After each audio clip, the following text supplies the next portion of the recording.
power, and sex. That's what this case is about. It didn't matter what obstacles she had to remove to get what she wanted. And if it was a person, it didn't matter how. All I want is money, power, and I think I'm money, power. All I want is money, power, and I think I'm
Answer, guilty. Is Lori Noreen Vallow not guilty or guilty of conspiracy to commit first-degree murder of Joshua Jackson Vallow and grand theft by deception?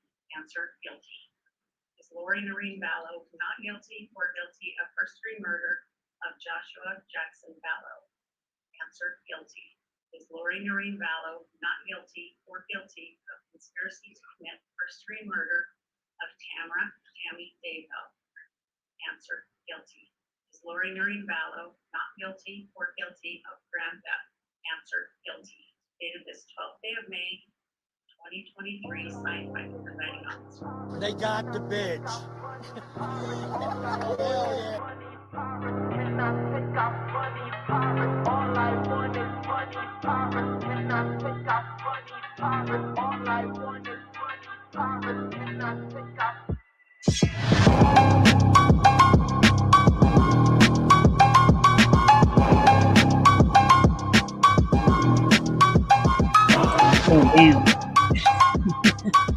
Sorry. So sorry. I just straight up I added myself to the stage and bam, I was on the stage. I didn't know it would do that. Anyways, thank you, Donna. Thank you, Detective's Daughter. Thank you, Beach Bum and Trace on the Case. How's it going, everybody? Hope everybody's having a stellar day. Just a stellar, wonderful day. They got the bitch. They about to get the bitch's husband. Fifth husband. Let's just say that too. Fifth, number 5. Right? Hey, everybody. Okay. Well, before I came back here, I went to see if,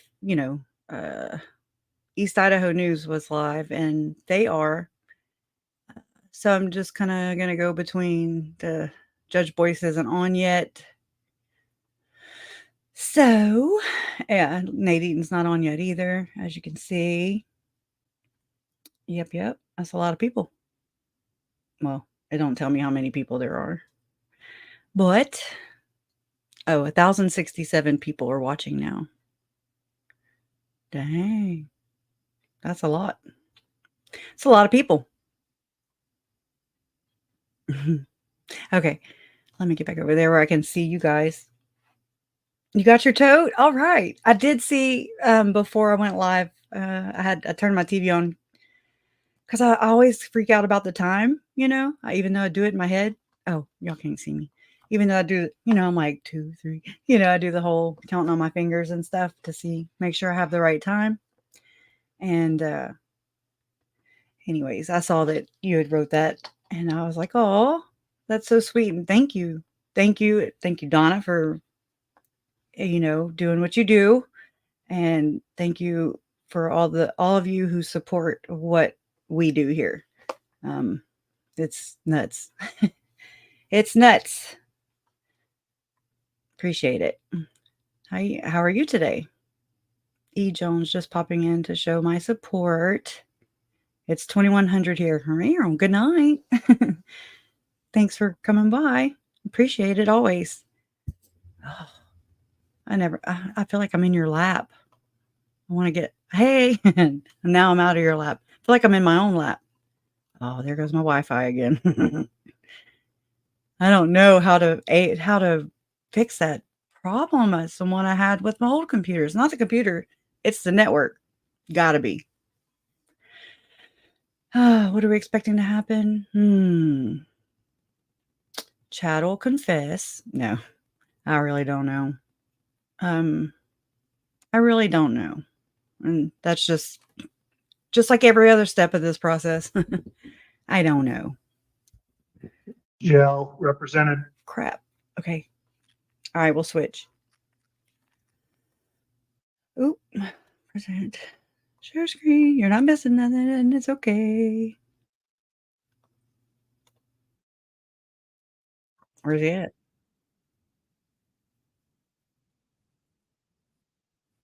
I hear him, but I don't see him.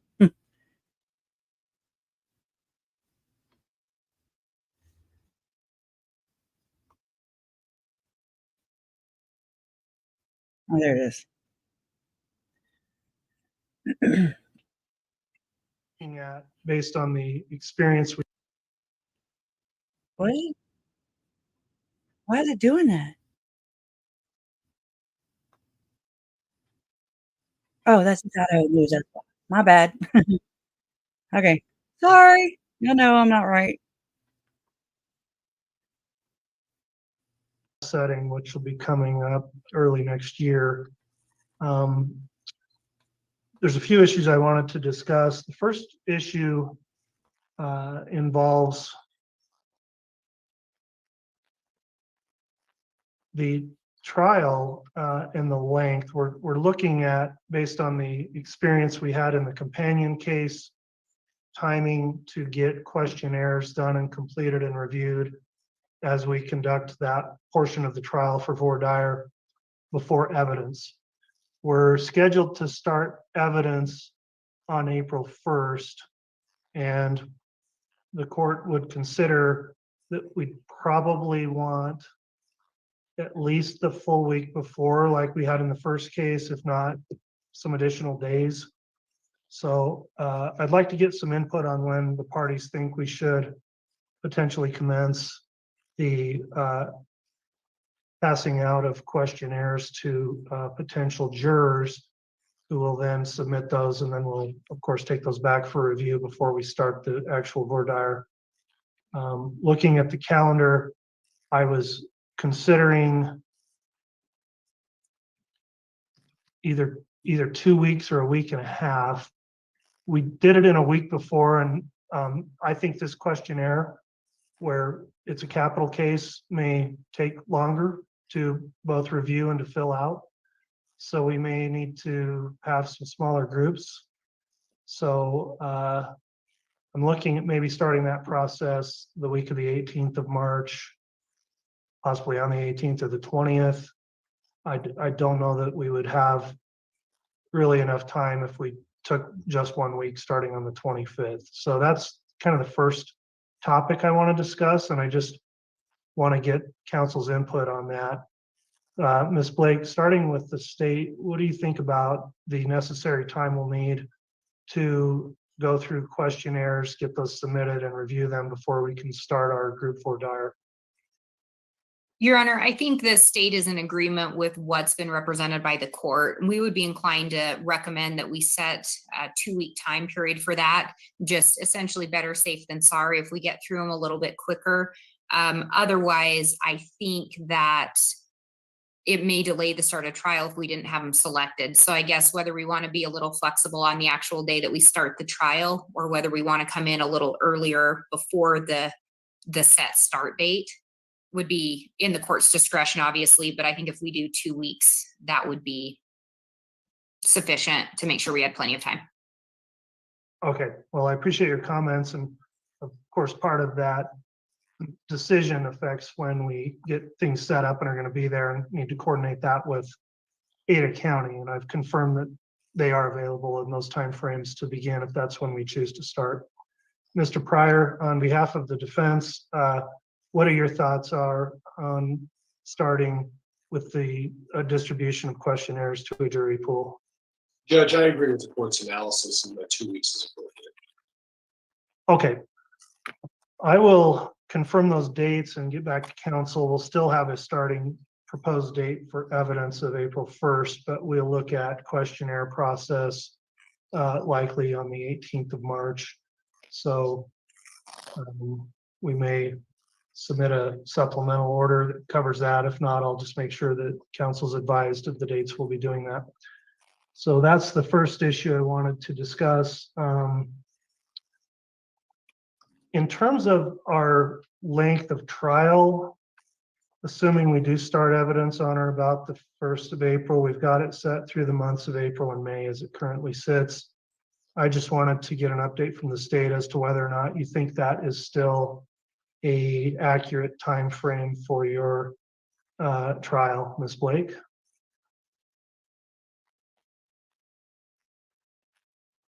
Your Honor, I think the 8 weeks would be sufficient for the state's anticipation of the length of this trial. I think, again, given some of the differences with this one versus the companion case, including that it is still a death penalty case, I think having that longer period of time for the trial is appropriate and would give us enough coverage if we set it for the 8 weeks, not including the jury selection.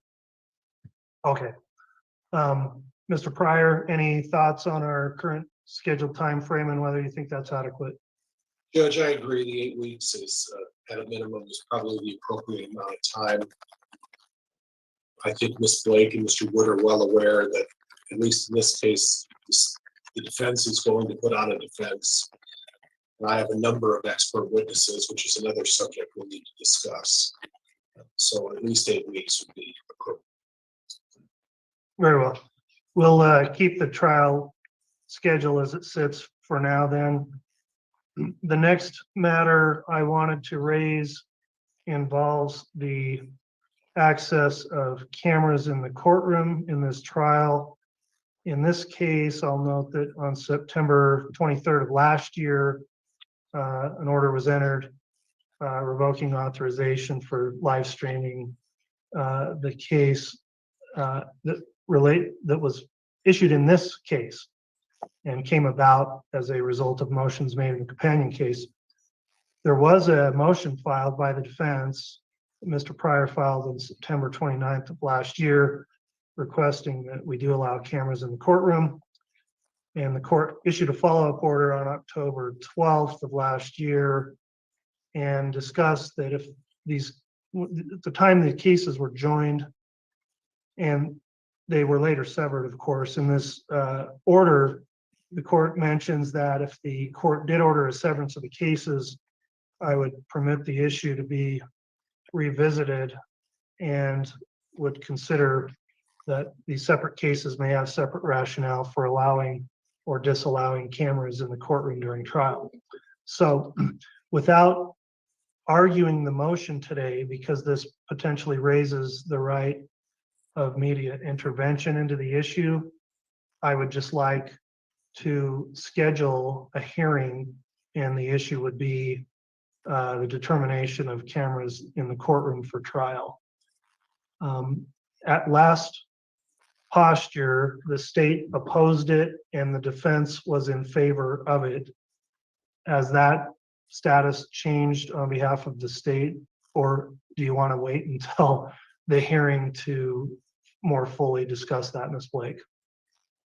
I think I can indicate at this juncture, the state will be maintaining the same position. We can, of course, address it more thoroughly at a hearing on this matter if we end up having one. Okay.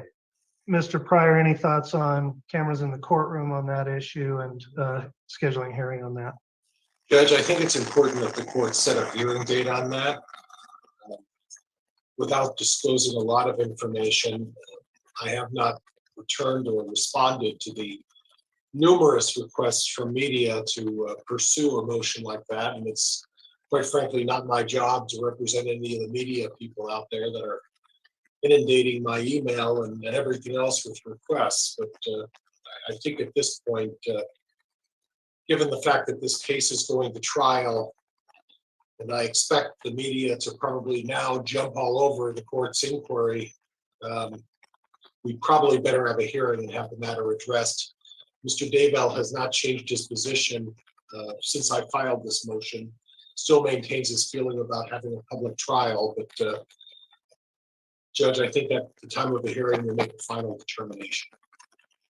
Okay, well, let's schedule a hearing then, and I'll want to set enough time that if the parties wish to file any motions in support of or against, what we'll do is it's a hearing to determine whether or not my September 23rd, 2022 order should be amended or altered or left in place.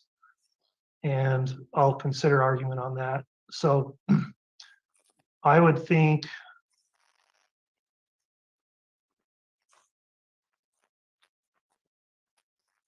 counsel, would it be reasonable to look at a December setting for that motion? Judge, I think that's probably a good idea. Quite frankly, based on the amount of attention I seem to draw on this issue, I can't speak for what the state's getting requests for, but I expect, unfortunately, that a number of media outlets and other folks are going to jump all over this thing, and I think it's going to take some time to properly address it.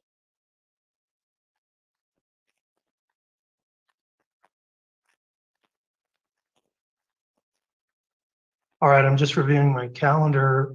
I'm really pretty booked up in December, but I can move things around.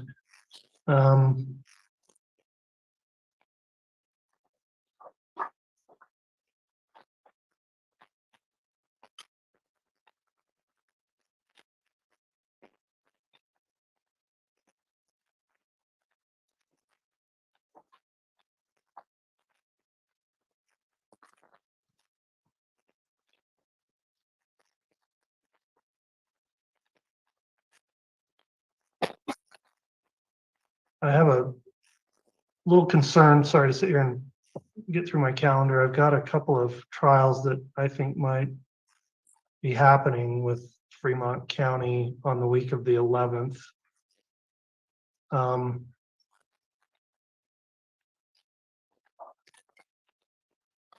What about Thursday, December 7th?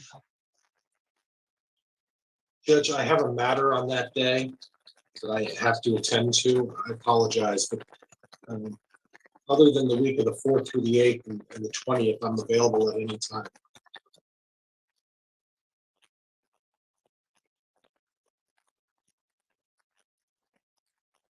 Judge, may I interject? Yes. Whether the court decides to have cameras or not is not going to change the tempo of how I prepare. I can't speak for the state. So if the issue was even addressed in January, quite frankly, it would just be the media would have to scramble, and that doesn't necessarily hurt my feelings. So if the court wants to push it to January to make a decision, I wouldn't have a problem. I can't speak for this, whether that's acceptable to the state or not, but I'm comfortable going into January on this issue if we need to. All right, the alternative I'm looking at is maybe move that up a little bit to November 29th.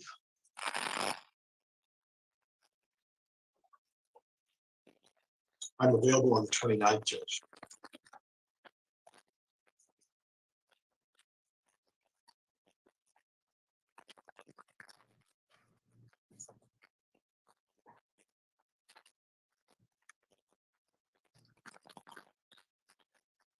I would likely be holding this as an in-person hearing as well, Mr. Pryor, just so you know. Okay, thank you, Your Honor. Ms. Blake, would that date work for the state? That date will work fine for the state, Your Honor. Okay, let's set that then for Wednesday, November 29th. We'll set that at 9:30 a.m. in the Fremont County Courthouse. And that will be a hearing to determine media access to the trial as it relates to the court's September 23rd, 2022 order. If the parties wish to file any motions in support of or opposed to any modification of the order, I'd ask that you submit those by Wednesday, the 22nd, which would be the day before Thanksgiving.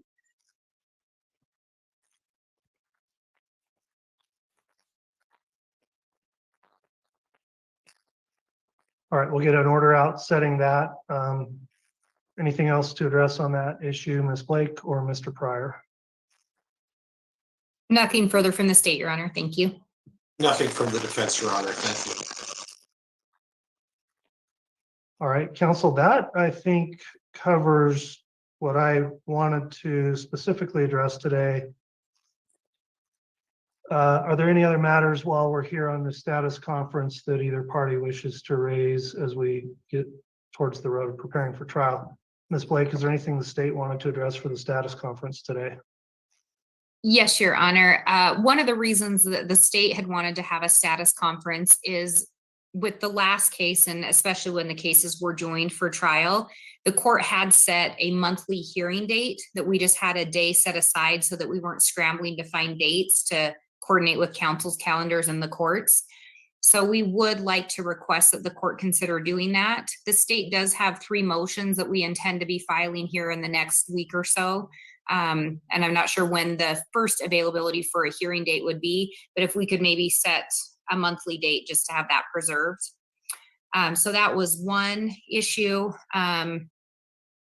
Another one, and I think Mr. Pryor was going to address this as well, but we just wanted to make sure that we had the discovery deadlines, that we were all on the same page. I think there was some confusion or concern on the expert deadlines. We had modified those previously when it was a joint trial. We changed those up a little bit. So I think we just wanted to make sure we were on the same page with those disclosure deadlines. And with the court setting the jury selection, I think we also just wanted to double check if jury instructions, if that's going to affect any of those filing deadlines. Since the official trial start date would be April 1st, but we would be starting some other stuff on the 18th of March. We just want to make sure that doesn't impact the deadlines. And then we also, I think the court was waiting on a stipulation from the parties regarding some DNA testing that had been requested by counsel.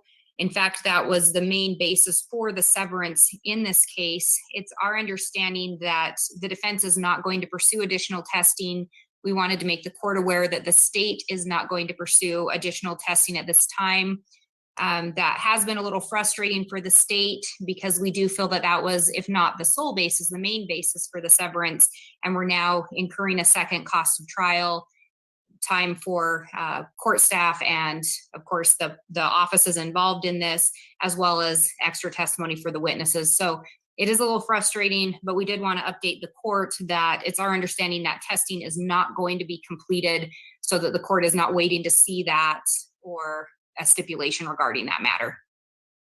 Okay, well, I was not aware of that, so I appreciate you bringing that to my attention.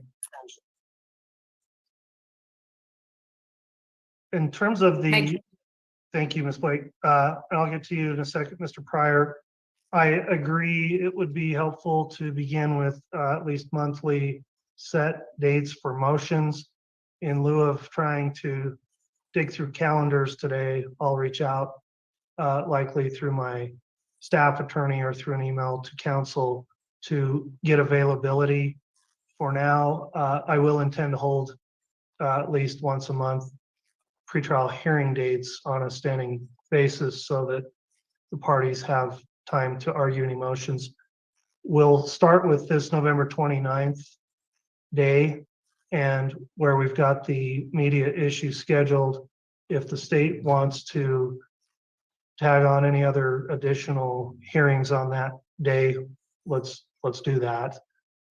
If you think you need something before then, contact me, and then we'll go ahead and look at a date for December, January, and February, and make sure that council's all available on proposed dates, and we'll get monthly hearing dates set on the calendar going forward. In terms of the discovery deadlines, it sounds like Mr. Pryor wants to address that and the court's scheduling order. What I will say is I will go back and take a second hard look at our scheduling order and determine if it looks like we need to modify that to accommodate the beginning of questionnaires, for example, and look at other deadlines and make sure that everyone will have adequate time for disclosure. So I'll take another look at the scheduling order and take that issue under advisement for now. Mr. Pryor, is there anything you'd like to address today at the status conference? Judge, just a firm date on the disclosure of expert witnesses. I will take a little bit of issue with what Ms. Blake said was the reason for the continuance. My recollection is getting discovery just on the eve of trial in terms of DNA evidence was the reason for that. But we're not going to argue about that today. I had to go through a significant amount of time with an expert to make a decision regarding the DNA evidence. So it wasn't as simple as just saying, well, I don't need any more information. So I do need a firm date to provide for my experts and the additional experts that I now have retained. I'd like a drop-dead deadline on the disclosure of all witnesses and a discovery deadline as well, so that I can make sure that I have everything to the state so that we don't run into the same kind of problem that we did with the state not getting all the discovery to us on time. So at this point, those are the three things that I would request, Judge. Thank you. All right, well, with that in mind, for now, the scheduling order will remain in effect. If it appears we need some additional clarification, or given these alterations potentially in the trial start, we need to modify any of the current deadlines, the court will issue a amended scheduling order. If I believe we're changing things significant enough that I should get your input on, then I will allow hearing on that and argument before I just unilaterally impose new deadlines on you. So we'll go back through our scheduling order and see if it looks like it'll suffice for a trial of this magnitude. And in terms of the issue on the further DNA testing, I appreciate counsel advising the court of that. Clearly, with the representation made here today on the record, the only substantive change that has in the case is that would likely then not be considered any cause or good cause for any request for a trial continuance if suddenly somebody decides they do want to have it tested and there's not time before the trial. So I'll take you at your word that it's not going to be tested, and so it wouldn't create a basis for any delay in the case. And we will look through the scheduling deadlines to see if anything else needs to be modified. I'll also make sure we reach out to counsel to get our standing hearing dates scheduled starting with December. And if you think you need a hearing before November 29th, then contact the court. And Judge, I looked at the court scheduling order, and I'm just a little unclear as to the actual deadlines and what I represented in terms of disclosure of witnesses and that. So if the court could reach out to all parties just to make sure that we all know what our deadlines are, because I'm a bit confused on the scheduling order, but that can be done in another capacity and a different type of hearing if necessary. Okay, fair enough. We'll look through the order and add any clarification that appears necessary. Thank you, Mark. All right, that'll conclude the issues I had today. Ms. Blake, is there anything further the state wished to bring to the court's attention this afternoon? Your Honor, just one additional thing, and I know the court's directed us to reach out to the clerk, and I'm happy to do that. I did just want to give everyone a heads up on a couple of the state's motions. We are going to be reaching out to see if we can get an earlier hearing date on those. And then that brought to mind, I think last time, I don't remember if it was a formal order of this court, but I think we'd set some deadlines on filings. So if one party filed a motion, I believe it had to be 14 days before they scheduled hearing, and that would give the other party time to file theirs 7 days before. So I just wanted to check if we are going to stick with something similar, just so we know as far as when we're trying to set a trial date that we stay, or not a trial date, excuse me, but a hearing date that we stay within those parameters. All right. What we can do is incorporate some language that would cover response and reply deadlines in our notices of hearing. So I think it's a good point, Ms. Blake, to make sure that we're not getting hit with voluminous filings just on the eve of hearings, so that everybody is prepared. I'll include language in future schedule of hearings to incorporate deadlines for filing of motions to be heard on those dates, as well as responses and replies. Mr. Pryor, anything else to bring up this afternoon?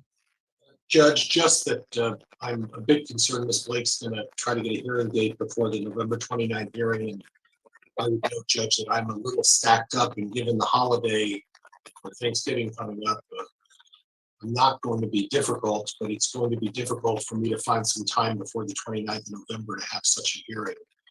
Knowing that we discussed with Ms. Blake what those hearings are, I'm going to find that problematic. So just so the court's aware of it. All right, well, I'll leave it up to council to contact us and schedule things and try to work together to have a agreed upon date. But if it can't, then I'll set hearings for you. So I appreciate the concern there, Mr. Pryor. All right, I believe that'll conclude this portion of the hearing today. As I mentioned before we started, there's also an ex parte issue that the court finds is properly brought by the defense. I will conclude this public part of the hearing, and an ex parte motion will next be heard, which will be sealed in a closed hearing, and the court will allow Mr. Pryor and Mr. Daybell to remain in this hearing and ask that all other parties be excused. So thanks for your attendance this afternoon. Let's go ahead and take about a 5-minute recess to clear everyone out of the courtroom, so to speak, virtually, and then we will continue.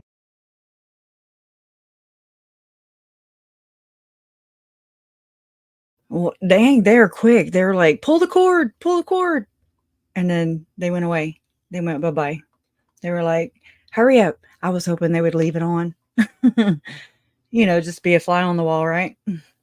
So I don't even listen because I'm reading comments and stuff. And so I just kind of listen. And so I'll have to watch this about 20 more times and read comments and listen to what you have to say, because I don't understand it all. So somebody had said that John Pryor gaslit the defense, the prosecution or whatever. So Pryor's whole stance on the cameras was to have them, but then he's bitching about them and being inundated with media. Okay, well, if the shoe fits, don't represent assholes, and then you're okay. I'm sure, nobody wants to see people that aren't assholes. I don't know. We sure do have a lot of assholes lately, don't we? Oh my gosh. So what do y'all think?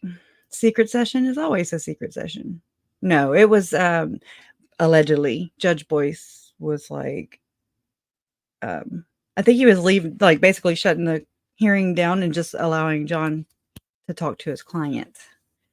And check him and make sure he's still alive, because he don't move. He doesn't move. What did she find that was just so glamorous about him? Oh my God. I want to poke him with a stick. He's so gross. Yeah, he's useless. Definitely. Boyce is useless. I'm right there with you, sister. Yeah, because they belong to the secret society. Okay. Holy hell. Uh, just y'all, I've been thinking of more connections between Ruby Frankie and Jody Hildebrandt and all of the freaking Mormon therapists. What gives? Something, someone, somebody, something is enabling all these therapists that are Mormon that belong to the church, and they're allowing access. They're it's like I don't know what they're doing. It's like it's like a system. The church is like, okay, we're gonna via your bishop, we are going to request that we're going to recommend, request, and maybe sometimes pay for you to attend a therapist outside of the church. Of course, the church isn't therapy, it's spiritual therapy, if that's what you're into. And so we recommend for you to go to these therapists that we recommend. Then they tell you that you have a problem with regular things, sexual things like masturbation and uh, porn addiction, yada, yada, yada. And then, but that can't be, that is not in the DSM-5. It's not it's just a label. It's not like a actual condition that's legit. So how are they billing the insurance companies of these people? First off, that's the question I raise. Because when you code things like that and you bill them, it has to be in the DSM-5 for it to even be, like, I'm trying to, what is the word I'm looking for? Diagnosed. Diagnosed. Damn. To be diagnosed with a mental disorder, something to where the church, whomever is collecting, can collect their money. And so I'm so still just, but David Hamblin was a freaking therapist who got out on bail. And I mean, oh my God, I don't understand how these people continue to get away with the things that they're doing to the children, our children, your children, all of our children. And at the same time, double speak, right? Double speak. They are over here giving people with these PDF files, right? The PDF files. They grant them so much leniency, the church, right? But yet they look what they're doing to Tim Ballard. It's like, hey, you made them, you keep them. That's all I'm saying. That you be responsible for what you are putting out here in this world. Yeah, yes, yes, wrong billing codes and misdiagnosis. Yes, yes, yes. Thank you for the words. I'm not good with the words. Yeah, and then they start with one. Yes. And it's a way for them to cause these problems. So what does the church benefit? And I'm saying this, I already know the answer. But what does the church benefit? How does the church benefit from separating families, basically, by using tools like Jody Hildebrandt and David Hamblin? And there's more. I just can't remember the name. Lundberg is another therapist who was a bishop. I mean, a stake president too. What? Oh my God! And knew that the dual, I don't know the words. I don't. Dual relationship. Oh my God! It's nuts. It's nuts. So that's what I've been looking more into it, and just the things, the commonalities between the 50 cases, all the cases with the LDS people right now. And it's like you can see. I mean, Tim Ballard, come on now. Come on now. I don't know where it's coming from. And I don't know if it's something that is actually being done and said, or if this is how the church is able to spin things. They're very powerful. Don't you ever doubt that. And don't you ever forget that. They're very powerful, and there's money is power. Okay? And don't think that they're not behind all these reporting media stations and everything who just don't want to really say anything negative about the church, because or else, they'll ruin you. They will ruin you. They will assassinate your character. They're very good at it too. But what is it? Like, I don't see this as being a difficult task for somebody to go if they have been being, I'm going to not say that a child, I'm trying not to say all the words because I'm censored, it's always a censorship. Damn it. It's stupid. I hate it. Now you know how I feel. I just don't know how they continue. I don't know how, like, Chad and Lori, they get so much grace. They don't deserve grace. They don't deserve grace. Bye, Mom. Hi, Mom. Bye, Mom. I'm sorry. I was on a rant. Bye, Larry. Love y'all. Yeah. Everybody saying bye. Use abbreviations when I talk. It's hard. It's so hard. But yeah, the whole child abuse. I'll spell it out. It's rampant in these organizations, and it's like when the things actually do come out, because everything's so secret, right? Everything's secret. It's secret. Bet your ass it is. Hey, humanimal. But once you are able to read these cases and like Floodlit, how they have made this website, and it's a horrible website, but it's a good cause. It's got horrible information, just kind of like what I have to do here. The difficult research, it's difficult. It's not easy. It's boring. Some of it's all of it's infuriating. I'm just saying. We hate the content, but it's for a good cause. It's to become knowledgeable on the things that are going on, and to educate ourselves, and to learn how to better protect ourselves, and learn where there are holes and a mole, or how do we fix these things? It's so horrible. But Floodlit, they are a website that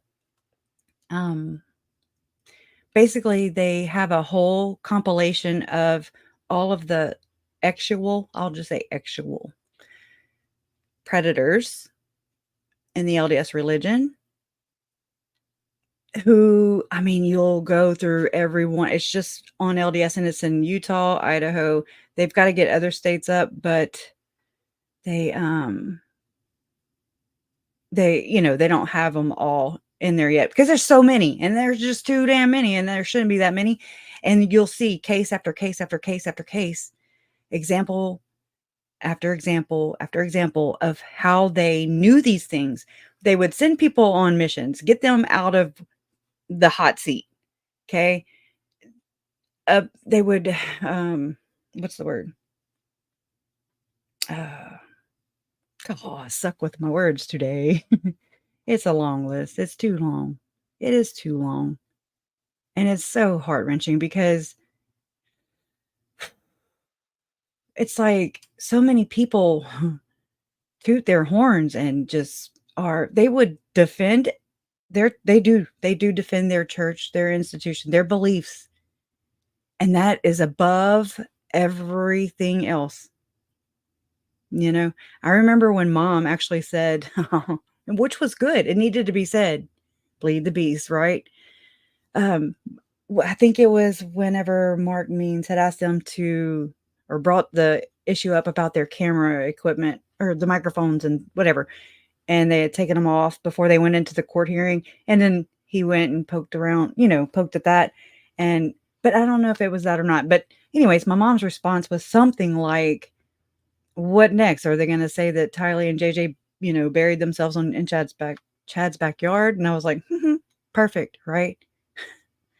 Because they blame the victim that they make. They silence them either permanently, like why we're here today, or they silence them via, what is the word I'm looking for?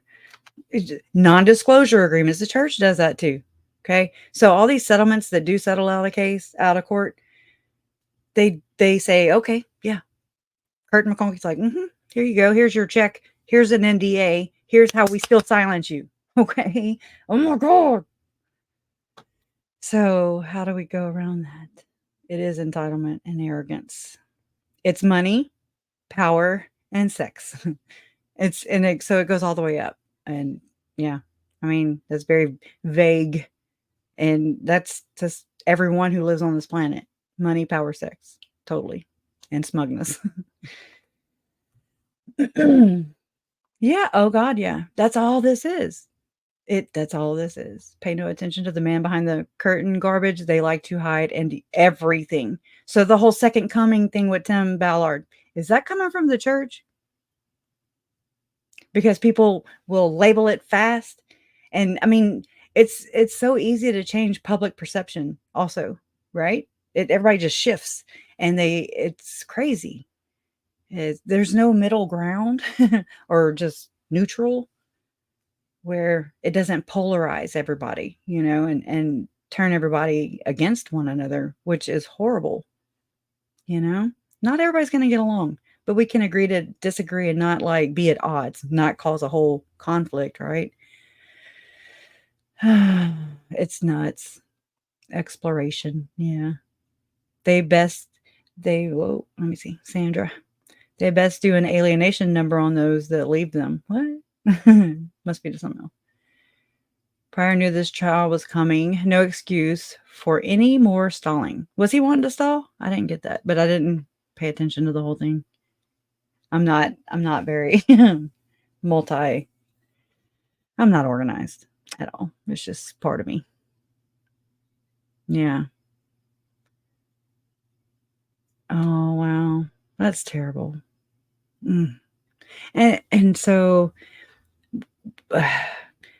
what I think is going on is that, oh, thank you, Nicole. I'm gonna go back to that one, Sandra. Yeah, that's the only way to keep connected, though. I don't have any other way of being connected, and I can't just drive there. I saw them in person. Are you talking about John Pryor, Chad, or all of them? Right. It's I never even thought about it really. But this is definitely, I don't understand. And it bothers me. It bothers me bad because, I was about to say his name, R and E, the two youngest Frankie children, right? They were deemed dark, basically. You might as just, we haven't seen or heard of any accounts of that, but you might as well say they were dubbed dark. That's Tylee and JJ in the making. So what's going on? Really? What's going on? And I have a good idea. It's just crazy. It really is. It's crazy. And it bothers me, and I know it bothers y'all too, because I mean, they're children. Russell Ballard, he loves children. He points children to the Lord. And I'm like, which Lord? Which Lord? Because people want to know how Tim Ballard plays into this. Well, he does. He does. Just like I thought. Actually, I was thinking earlier, one time I thought, no. And whenever somebody had asked me on my live stream, the last live stream I had, if how did, Tim Ballard's involved in this? And I was like, I mean, not like right here, but this whole thing, I've always, as soon as Tim Ballard came on my map, I was like, oh, okay. Oh my God. There's that, right? And I mean, I advocated for anti-sex trafficking, before Tim Ballard. I would read stories, follow stories like that, and I would be so glad whenever, they would have a good story where they rescued, and not them, but anybody, someone. And then when he came up on my map, I was like, that right there, that, and it just, he was in Book of Mormon evidence conferences. He was in preparing, that whole platform or circuit, whatever you want to say. He spoke there. He's buds with Jason Mao, and Jason Mao was, he knew Melanie Gibb for a hot minute, and he introduced Lori to Melanie Gibb, and there's just this bigger network going on. And I mean, these stories are one and of the same. You've got Tim Ballard referring to his wiener. Yeah. As, what is it? Always, they should stop naming their Johnsons. Please, for the love of God. What is it? A wand of light? Okay, so Chad's Storm, and he's Wand of Light. There you go. All right. Check. You've got text messages between Chad and Lori of her telling Chad that Melanie Pulowski's son, Brandon and Melanie, Brandon Boudreaux, Melanie Pulowski's son, drew 3 crosses on the wall, and they see this as a negative thing, so they paint over it and think that that was Satan's trying to track them down. Okay. And that's negative.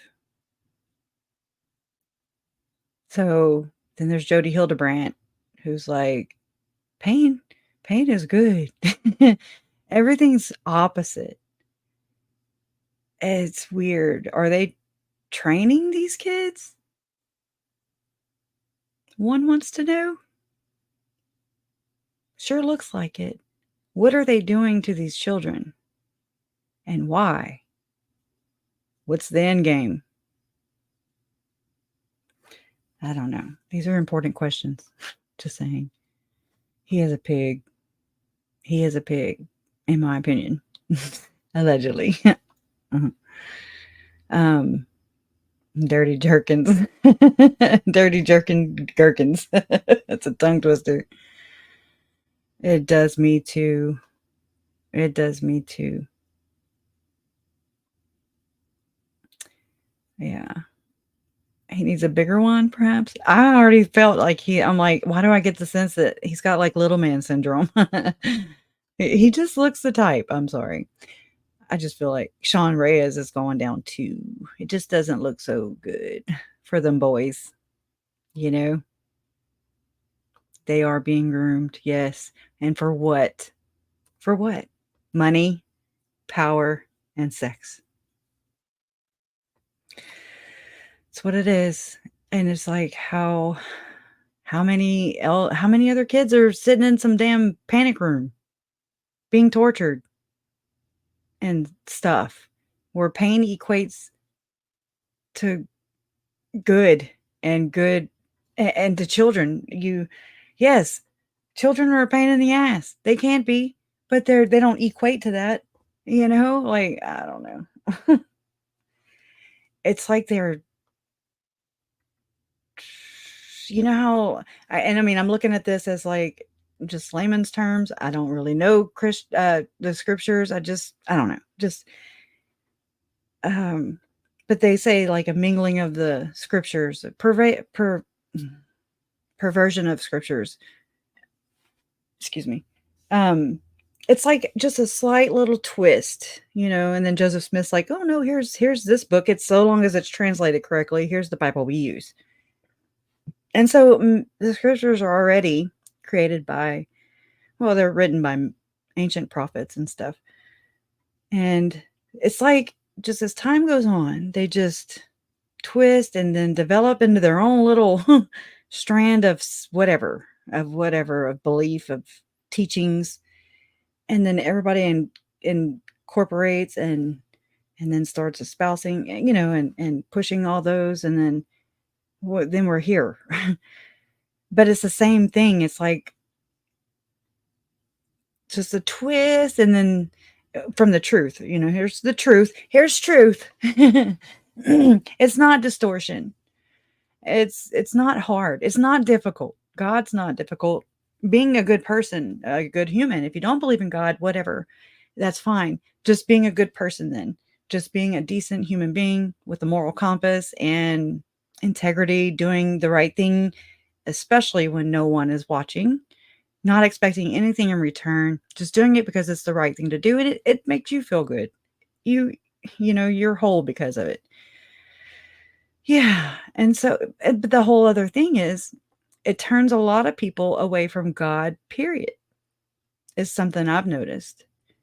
So I know there are a lot of people who don't believe in God. And again, that's okay. I'm not bringing that up. Just, it does bother me that when people get to learn God or their version of God through something like the church over here, and then and so whenever LDS people, for the most part, go through their faith crisis, and then they're like, oh my God, when they fall out of the church, and then they push away from God altogether. And to me, that is how Satan works.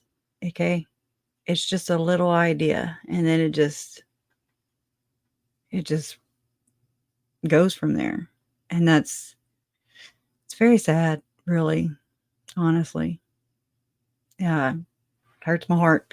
But so it does suck about that. But I'd rather people not, and this is going to sound kind of snooty or whatever, but I'd rather people believe in no God than worship a false one. But anyways, you live in a glass house? Why? Why? I don't think so. I wouldn't want to live in a glass house. Just kidding. Twisted beliefs, totally. But it's like not easy. It's not hard to do once they're already twisted, then you just twist, twist, twist, twist, and then up is down and down is up, and right is left and left is right. And then dark is light and light is dark, and pain is good. Distortion is good or bad. I don't know. Who knows? Don't think Jody freaking knows. So it's like, again, I think it also is residual, and it comes from that whole satanic panic thing, right? Remember the satanic? I don't remember it, but I've definitely read about it and researched into it. And so now you have all these therapists, or now it's like the repercussion from all that, and how there are so many people that say that was debunked. And I'm like, what was debunked? It's just, no, people just dismissed it as crazy. But yet, why does Utah have I forget the names. There's too many damn names to remember. First off, oh hell, I'm going to look it up. This is going to make me mad. Utah. It's like a special victims unit, but it's not. Utah. There we go. Let me go grab it. And it showed me Hamblin. Good God. All right, hold on. Oh, please. Let's see. Okay. Oh, stop screen. Okay. My bad. Sorry, got to stop it first. It'll stay on here. Oh God, it's being slow. Satan's mission, divide and devour. That's not verbatim, but something along those lines. See, I don't know verbatim either, but you get the general. Me too. Why is it so damn big? Oh, now it's tiny. All right. Whatever. They got a weird peels all over the place at box 13. And that's so this is the David Hamblin guy, right? And so I've learned that the ritualistic aspect of these SA cases, oh, that's how you meant to abbreviate. My bad. Or yeah. Talking to you, Bewitched. Okay. So the ritualistic aspect of these cases is because whenever, or up to my understanding, is that they couldn't, like the investigators in the FBI, like I remember Donna had sent me that a long time ago. It's how the FBI would profile and investigate into these ritualistic child SA or SA investigations. And it's like they would, because they would use like black robes and candles and things like that. They really could not, I guess, what's the word? Indefinitely or no, definitely. They couldn't for sure say without a doubt that child's or that victim's account was religious related, if that makes any sense. It's so weird. It's so backwards. It's just backwards. The whole, when I research into this, I haven't watched Alice in Wonderland in a hot minute since I was probably a kid, but I'm like, okay, yeah, that's what that is. It's Alice in Wonderland. It's that mixed with Oz, mixed with, I can't think of all these shows. Oh well, you get it. It's crazy. It's weird and it's backwards. And so it's scary when you have so many people with the like-mindedness and it's like a virus, or it's not good to have that kind of thinking. It's warped. Anyways, I'm looking on here. It's just like a Utah County. Where's it at? Hold on, let me read. This is the guy that's using peyote, and he's a therapist who was Mormon, who held callings in the church. So did his wifey. I'm just reading. I can't read and talk. Or I can, but I just can't comprehend. In another instance, the female victim described being ordered to perform S acts on an adult female. Right? What the hell? Trigger warning. I'm sorry. You can't talk nice when you're talking about all these people. I should come with a label. Okay, yeah. On June 1st, 2022, Utah County Attorney David Levitt held a press conference announcing himself as the subject of the investigation and describing his link to Hamblin. Okay. This therapist was my elder quorum president in the Church of Jesus Christ of Latter-day Saints. He was my neighbor. Y'all know. I had a family connection. Yeah, you did. When his wife learned of whatever he was doing, she divorced him. And I testified at that divorce. So did another one who did the same thing, who is one of these PDF file friends. Okay. He's the one that allowed the abuse to, he recommended as a stake president. He was like, yeah, you need to go to David Hamblin. He's a Mormon therapist. And then, so the person goes, and then David Hamblin's like, oh, you need to, here, take some peyote first. And then the stake president partook on the S acts with the person. Do you see what I'm saying? It's like you got to think of it as a Ponzi scheme or like an MLM thing, because that's the framework we're working with here. So it has to benefit them somehow, somewhere, some way. And they love money. So there's that. And so, okay, he says, and I testified at that divorce hearing. I'm well aware of who that therapist is. And I'm well aware, which is Hamblin, David Hamblin. David Levitt's talking about David Hamblin. I'm well aware of who that therapist is, and I'm well aware of many of the players here. What players? What you talking about there, bud? Why are you in Scotland? We'll wait. Why is that other dude from Scotland? That Rossi dude, Nicholas Rossi, or I don't know. His name's. He went and changed his name. He faked his death, changed his name, went to Scotland. They found him, and now they're trying to extradite him back to the States. It was on Dateline, and Dateline pulled the whole damn episode down. Why they do that? Why they take down Vallow Daybell? You know, the first one, Dateline. Speaking of reporting, why don't they tell you all the news? Why do they hide?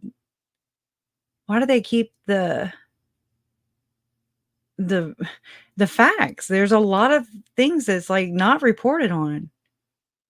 You know, it's like they do good with like just and weaseling it out. Anyways, and I mean the internet gets scrubbed all the time.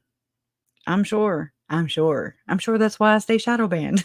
I'm sure they're like, there's probably somebody in here right now from the church.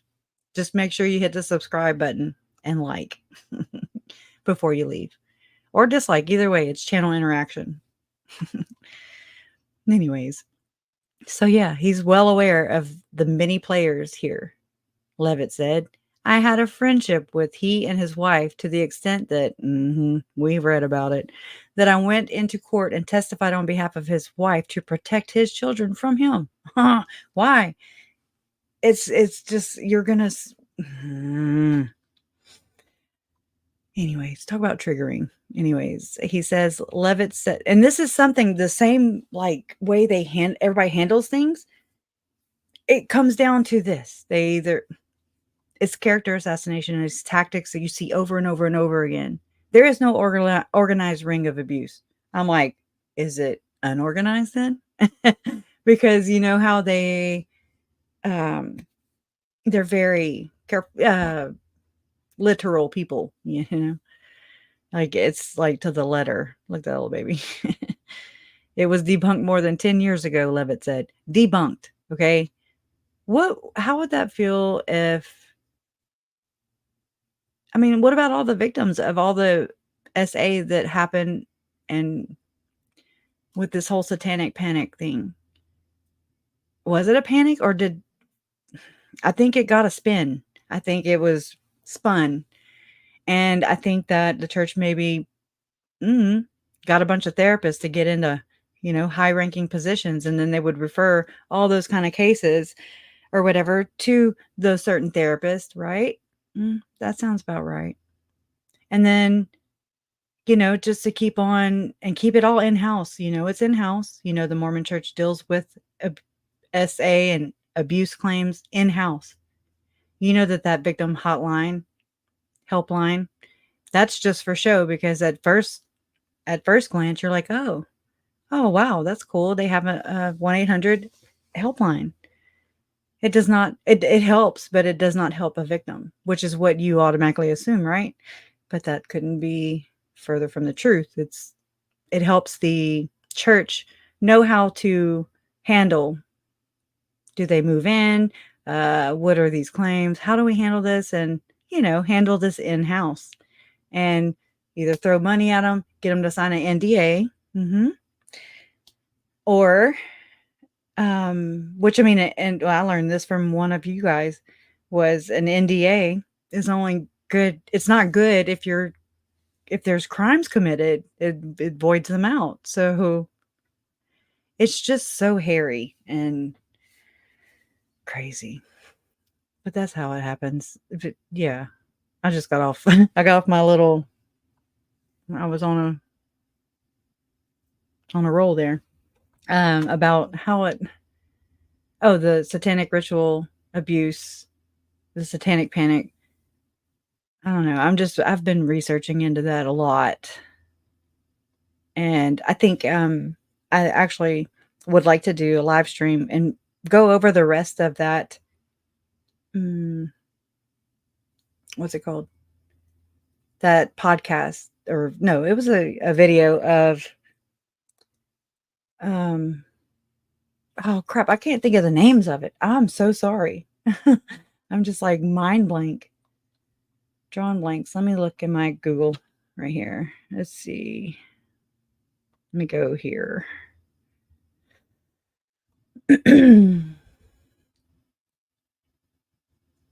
See, I'll share what I'm looking at. Well, we can go over this one too. I'm having one of those pains, you know, how you have pain, like, but it just needs to like move.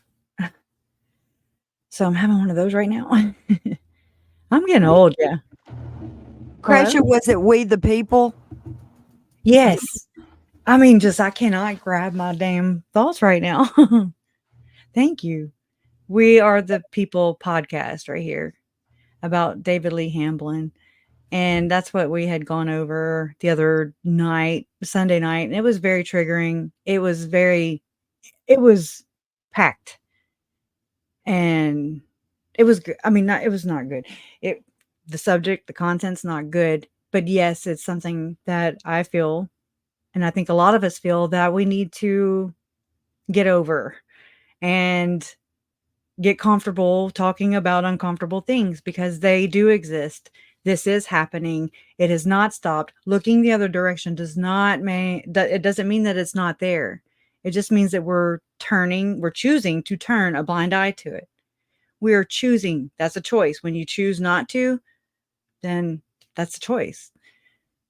And so to look away is just to silence another victim. And I don't want to be that person. So anyway, so I do want to do that. And I want to know if you guys are interested in finishing that, you know, and there's so much into this. Oh, what is this? I don't even know what this is. And why it's not playing. Oh, wait, did he create a thing? Hold on.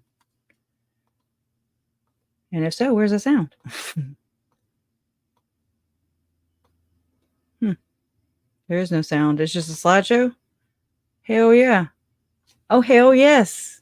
We are going to do a podcast. I mean, we're going to schedule a live stream. Awesome.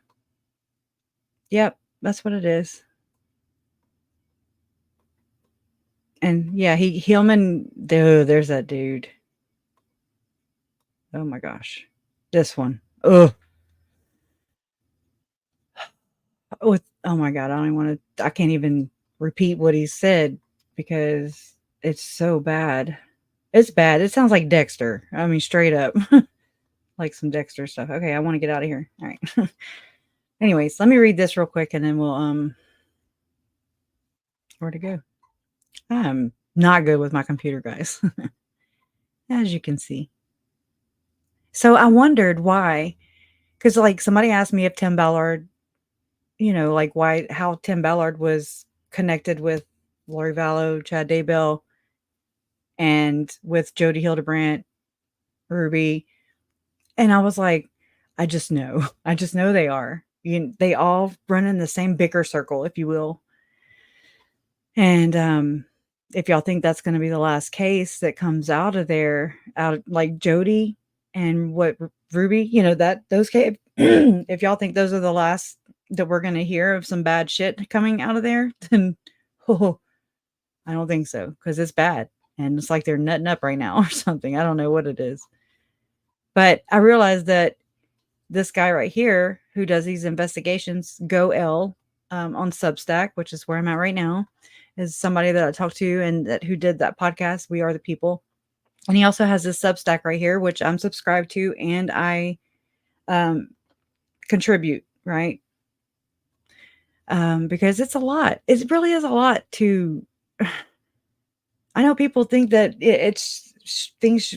information things should be free, but that's in the real world, they're not. I mean, if you can, you do, but it's not just, nobody should just assume that. Let's just say that. Just know that there's a price for everything, I swear. And it's not always to make money. Sometimes it's just to recoup. I do a lot of that here. And sometimes I never do. I never get back on, on the plus side. So, but thank you to those of you who have sent super chats and super stickers. Those are so helpful. And thank you. Thank you for that. I really appreciate it. I know that not everybody can. Trust me, I know. But if you can, you do. And, you know, I appreciate that. And if you can't, you're still here. This is another way of supporting, you know, they all work. But, anyways, I like reading the comments. That's where I go. I like to read comments. As you can see, I went there without even realizing. All right, I'm just trying to get to the beginning of this. Okay, one more. Go back. Oh, no, go back. Go back. I'm sorry, I hit the wrong button.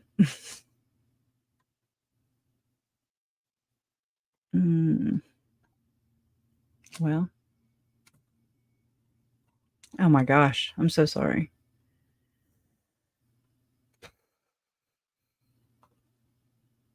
Okay, there it is. All right. But I thought, okay, hold on. I just saw one about Tim Ballard. Okay, here it is. Dang. I don't know how to look at Substack yet. It looks different on my phone. So this says Tim Ballard sued by 5 women. Tim Ballard, the founder of Operation Underground Railroad and the Spear Fund, as well as other subsidiaries and affiliates, has been sued by 5 of the women he allegedly assaulted and abused on operations for OUR. The complaint is available for you to view here, which I will not do here, but maybe later. 12 separate causes of action are included in the complaint, the most significant of which is the allegation that Ballard committed SA and battery against the 5 plaintiffs, while alleging that OUR, quote, conspired and combined together for the purpose of Ballard being allowed to have sexual relations with the plaintiffs, unquote. The plaintiffs further alleged that OUR and Ballard's co-defendants held a meeting, quote, with regard to the couple's ruse and how to allow Ballard to SA the plaintiffs, unquote. Prior coverage of the Ballard story by IRA Investigations of Ritualistic Abuse, that's this forum, was written from a presumption of his innocence, which seems increasingly unlikely at this juncture. Tim Ballard is an apostate regardless, based on his association and patronage of Janet Russin, a self-professed LDS medium who claims to commune with Nephi. Okay? Nephi doesn't come up in any other damn conversations anywhere around the world unless you're talking about a Mormon. A long dead LDS figure. That is necromancy, and the use of necromancy and mediums is explicitly prohibited in Scripture. Revelation through prophecy comes from the living God, not dead people. Janet Russin is not a prophetess, and she is not a Christian, but she is a member of the Church of Jesus Christ of Latter-day Saints, and I bet she paid her 10% on the money that Tim Ballard paid her. It's a win-win. Anyway, okay, so where'd I leave off? Oh, I never can find my spot whenever I leave off. I need like one of them things that go across and like hold your spot. Okay. Her claims of communion with the dead make that clear, which is why it is puzzling that she is apparently still an active and endowed member of the Church of Jesus Christ of Latter-day Saints with a temple recommend according to sources. So the psychic has her damn temple recommend. Then again, the rot at the core of the David Hambling case and the story of Tim Ballard, there it is. See, I was like, well, he's sitting there talking about these two. He's pulling these 2 elements in. And then so am I. So there you go. That's like my confirmation. That's my witness to where, you know, how I connect the two, how I connect Tim Ballard with this. Now, I haven't seen him write about Jody Hildebrand and Ruby, but it goes deep with these LDS therapists. This is not just a happenstance, you know, it just didn't just happen. This is a breeding ground, in my opinion. This is bad. And this is not good. Thomas Harrison, y'all, he wrote Visions of Glory. or he didn't write it. Technically, they were based off of his damn visions. Okay. Him and John Pontius paraded around, and John Pontius was the ghostwriter. He has died since the book was published, but they are Tom Harrison, who is connected to some high ups, and I mean at the high level, okay, high ranking. And guess who was friends with Tom Harrison? Who went on speaking engagements with Tom before this whole circuit started. This has been going on. David Warwick. Okay? I mean, it just come on. How can you not connect the cases? They all go hand in hand, in my opinion. Everybody knows somebody. People know people, and they're very community-driven people, if you know what I'm saying. And I'm sure a lot of you have noticed that just from following the case, or cases. But yeah. Anyways, Janet Rustin is not okay. I already said all that. Then again, okay, I already said all that. Hamblin. Then again, the rot at the core of the David Hamblin case and the story of Tim Ballard makes it abundantly clear that something is amiss in Zion. The lawsuit has filed. Sorry. Oh my God. The lawsuit was filed September 9th, and the Church of Jesus Christ of Latter-day Saints issued its statement to Vice News on the 15th. This also confirms that Tim was excommunicated, because it said it in the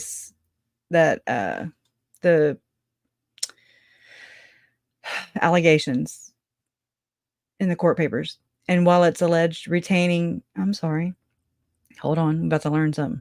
And while it's alleged retaining of Gordon Bowen, that's that asshole, okay, to draft the statement raises significant questions.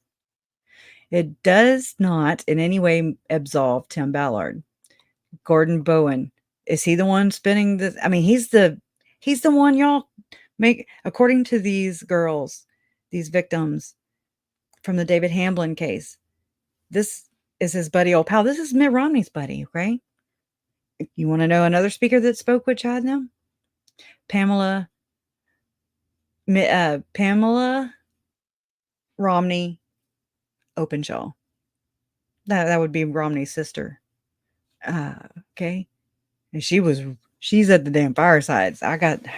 She's in one of my the firesides with Sean Little Bear, Jason Mao, Dean Sessions, Rod Meldrum, Mike and Nancy James, and John Miller. And I'm trying to think. There's a lot of people, right? A lot of things to remember. But something.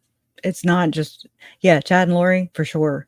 But it's bigger than this. It's way bigger than this. And it's getting found out. I can't wait to expose it. That's what I like to do. It's how I fight back. So, and while it's alleged retaining, so that he's basically, and he said this before, that the church has used, or it's alleged out there, he's trying to get corroborative, reports or whatever to corroborate this. But why it would even be out there in the first place is beyond me, of why the church put out its statement. And it is alleged that Gordon Bowen, this Punisher, aka the Punisher, is drafting the statement to put out to vicenews.com about Tim Ballard. Okay. This guy in that report or whatever from those girls, the victims, I mean, they talk up, and trigger warning, please close your ears, or maybe it's about to get weird. But I mean, he talks about doing like some Hannibal Lecter stuff. Okay. I'm talking like wearing it puts lotion on its skin. Yeah, I've got to make a joke out of it because I can't go there. It's dark. Okay. And he goes by the Punisher. And I mean, Lynn Packard has reported on this as well. Same guy, Gordon Bowen. The church paid this dude right here, Gordon Bowen, $20 million to come up with their new logo of Jesus or whatever that they would cross brand and put on the Boy Scouts uniforms and stuff. And I remember Tom Kosnoff, or Tim, is it Tim or Tom? Tim Kosnoff, Tim Kosnoff, who was the attorney for a lot of the victims of the SA in the Boy Scouts of America as cases. And he said that the Mormon church was the only church that was able to cross brand like that and put their logo on the Boy Scout stuff because it was of he called it Moroni, and I laughed. So it's weird. Anyways, I just don't, I'm not a fan. Utah requires the victims of SRA to make a victim statement using their name, even though their own family members and the entire state of Utah's satanic were terrorizing them. This lawsuit has 5 pseudonyms who claim that the identities will be given to the defendants once a protective order is in place. This sounds more like Utah Mormonism feels threatened by Tim Ballard or OUR success at mass arresting traffickers and its suppress. I don't know about all that. Which side people support? What? Which side people support in this is becoming quite biblical harvestable. I didn't even know that was a word. I'm sorry. I'm just like, what?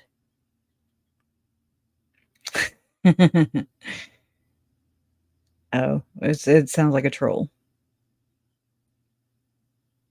Well, I like to read it because that's where you find things out. So this person responds and they're like, blank, are you sure your name isn't Brian? Brian is the only one who could believe degenerate. I'm actual a big deal. Tim is completely innocent after reading that 84-page criminal complaint, let alone everything else that's come out over the past year plus about Ballard and OUR. And Russell Ballard. Mm-hmm. Yeah.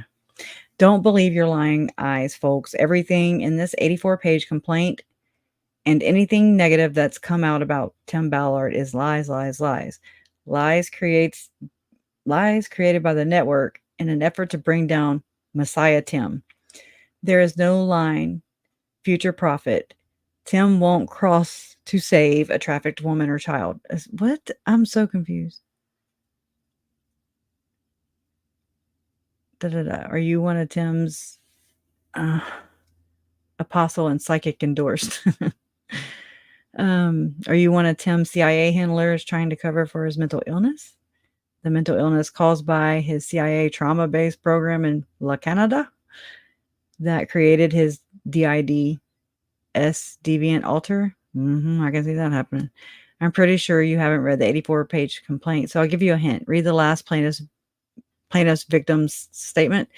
Exhibit E, statement of HDT. HDT doesn't quite know that what's happening to Tim is a classic dissociative mental breakdown episode into his, quote, Brian alter. What? Fortunately for her, he snaps back into front personality. Oh, DJ. Wow. His front personality, Tim, before committing full on grape. I'll say grape. And just SA her, leaving her confused and traumatized. Sorry, I'm not buying your BS. Messiah Tim garbage. I guess I'm just one of those biblical tares. Ready for harvesting. Right, Brian? I'm sorry. I can read so fast. Like just to myself. I guess that also makes you Tim by default. Note, this disjointed, bizarro, nonsensical, authoritatively declarative post should be right up your alley based on everything I've read from you thus far. Hope it made sense. I apologize for not including any condescending religious fire and brimstone quips. Okay. What?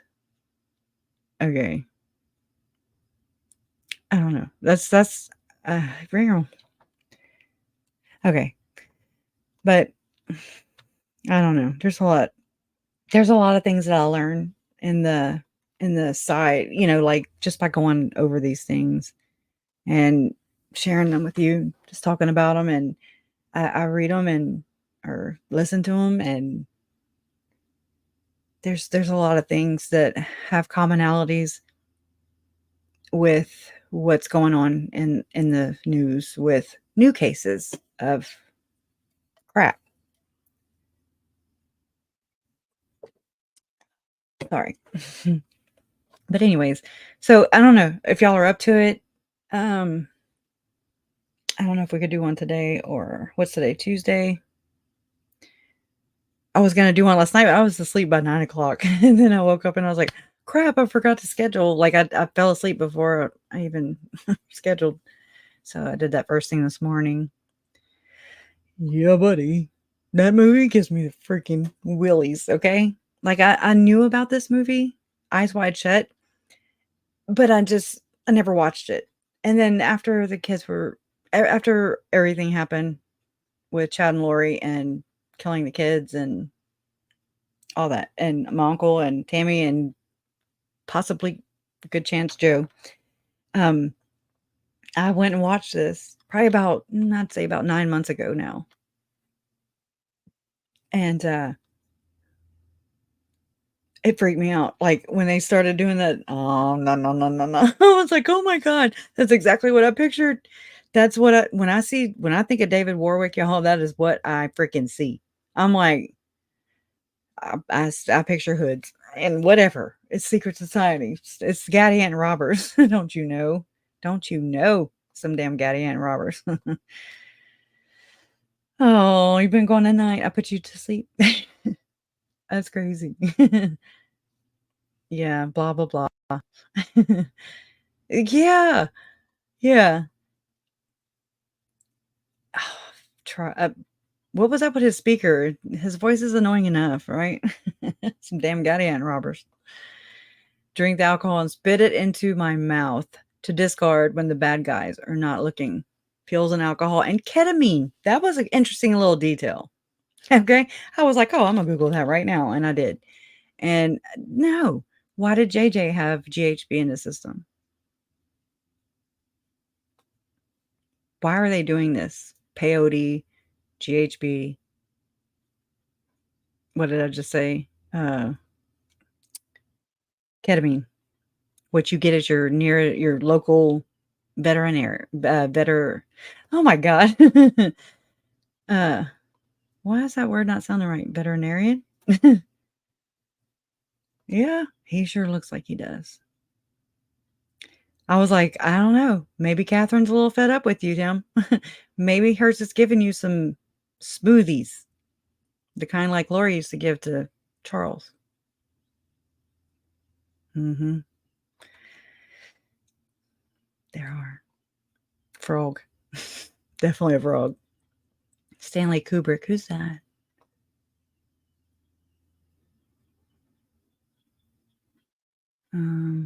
Oh, I'd Wide Shut got I ain't trying to be dead.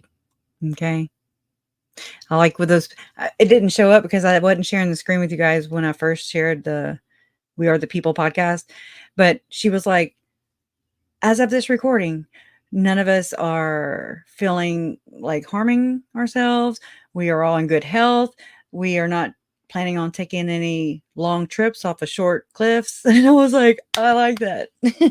She is saying if we end up dead for talking about their crap, that's bad, right? Oh, it's intimidation, it's tactics, and I mean, they work on me too sometimes. I'm just like, oh, then I'm like, screw them, you know, but I'm all about slow and steady. I've slowly and steadily just, been, I'm very measured. KJ had me pegged a long time ago. You have to be. It's scary. It's very real, very scary, especially when there's 3 members missing from your family now because they're dark and they're zombies. And then your mom's on the list. My mom is on the list. I haven't seen them like erase it, okay? They have not taken her name off the list in my mind, in my world, and that's just scary. But that's another way they can victimize you and increase the pain and the fear and raise them hormones. God, they're psycho. They're psycho. They have one common factor, one common denominator. What is it? Anybody guess? It's that church. And so I don't know. I haven't had any Catholics come by or anybody else from any other religion come by and tell me anything as sinister as what I'm learning about this. Yet. I've yet to have anybody do that.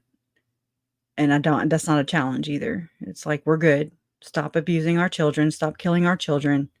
Stop killing. Stop practicing blood atonement. Stop it.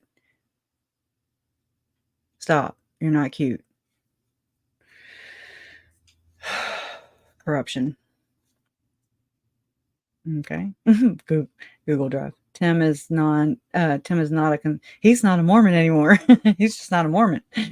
He's not in the church, right? I think that's silly. And that's a really convenient. I'm surprised the church, well, they actually used to make excommunications on the front page of the paper a long time ago as a form of shame or embarrassment in front of the rest of your peers, right? Well, I mean, I really think that that's a good idea, instead of the church just picking and choosing which ones they're going to leak or release statements about in the public, because for a long time, they have kept them quiet unless it's not benefiting them. Self-serving. So the first thing, and it means a lot to practicing Mormons, excommunication. I'm like, what? I don't even know what that means. As a non-Mormon, I'm like, okay, what is it? Like some little, what okay, so Alex was excommunicated twice. So, and then there's all these people, and they're abusing these kids, but they're in the church. What is that? Like, what is that?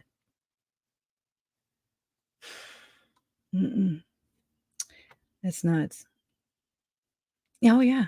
If it wasn't even a fake excommunication, because God knows, they started with Joseph Smith. He can still go if he's excommunicated. Yes, he can. Why would you? Because they're okay. Because they know that they'll take them back. 3 strikes, you're out. No, there's no 3 strikes, you're out. Corporate Jesus is like, yeah. Everybody, you're forgiven. You're absolved of your sins. And just think, they haven't said any Hail Marys or just kidding. Right. So the church so the church ultimately holds one salvation as if it were hanging by the thread, by a thread, right? Yeah, it is. And that's scary. It's almost $1 trillion church. That's the T's. Trillion. And they keep, a true crime addict says Chad or Lori have not been excommunicated. Chad was, allegedly. Right? But it was after he I didn't realize how this is hard to deal with, because you have so many people, like, just like what they're doing with Tim, just like people do with all these people and all these things, whatever is just bad, whatever's labeled, right? And whatever the church thinks, but the whole Tim thing, I was like, whoo, how's everybody gonna handle this? Because Tim is, he's in church. How's this gonna work? It's like Glenn Beck, having to pick. I'm like, oh, which one's he gonna pick? His salvation, which is, held by corporate Jesus. They're holding that as a carrot. And is he going to pick his friend or his salvation? And so that's interesting, right? It's interesting. Head should be rolling at this level. Yeah, so Chad was excommunicated, but it wasn't until after he was day 2 or something into his preliminary hearing, which was in early August of 2020. So he was serving a calling too. I want to know, because so this has come up with me, and I'm sorry I didn't look or anything, or I've been looking. I don't know. So I'm going to ask. So if y'all don't mind me asking a serious, legit question. So it's alleged that Rob Wood was bishop. I don't know when. I'm saying he was bishop. I don't know when. Excuse me. Damn, Dr. Pepper. but he was bishop, served as a bishop.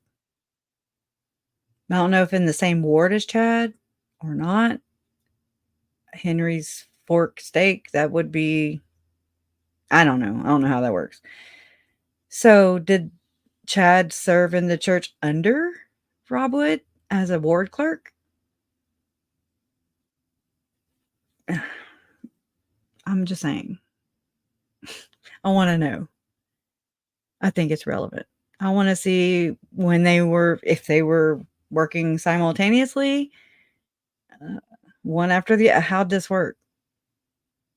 They were in the same state. That's what I was thinking too. It would have to be. So wouldn't that be a conflict of interest?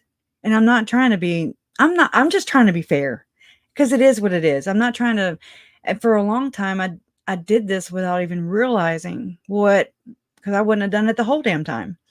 Had I known better, any better, like how this works. Because, and to know what I know now, oh my God, that's scary.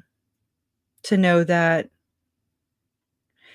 Chad could have been serving a calling at the church at the same time Rob Wood would be serving a calling in the church. And then, you know how McConkey sent out the letters to the to the ward members, or I'm sorry, the ward leadership, to not to get involved in any investigations. That was their advice, not to get along with, not to get, oh my God, not to get involved in any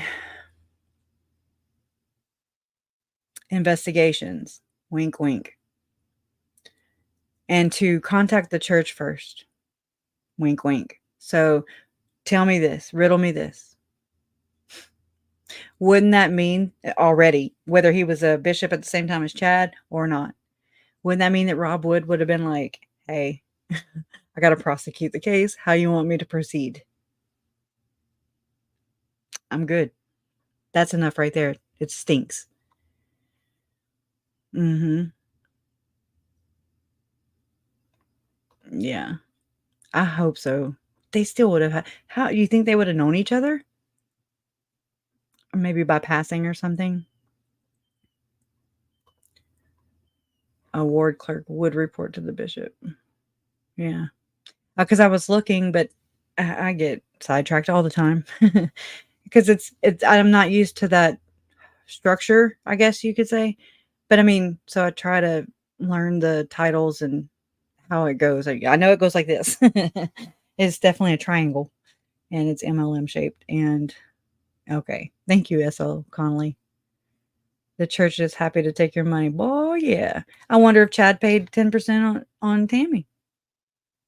I think about these kind of things. I'm like, oh my God. And then the damn church owns a freaking a life insurance company. That's one of the it's one of the companies that they bailed out not long ago. I'm like, oh my God. Follow the prophet with an F and with a dollar sign. Mm-hmm. Take your money. It's like stabbing you in the back, with their hands behind their back like this. It's what I picture. Yeah. Yeah. But it's like I still think about how Judge Boyce right here, still, even with separation from the church, still grew up with those beliefs you know what I mean? Like planted since you were born, however long he was in the church or area.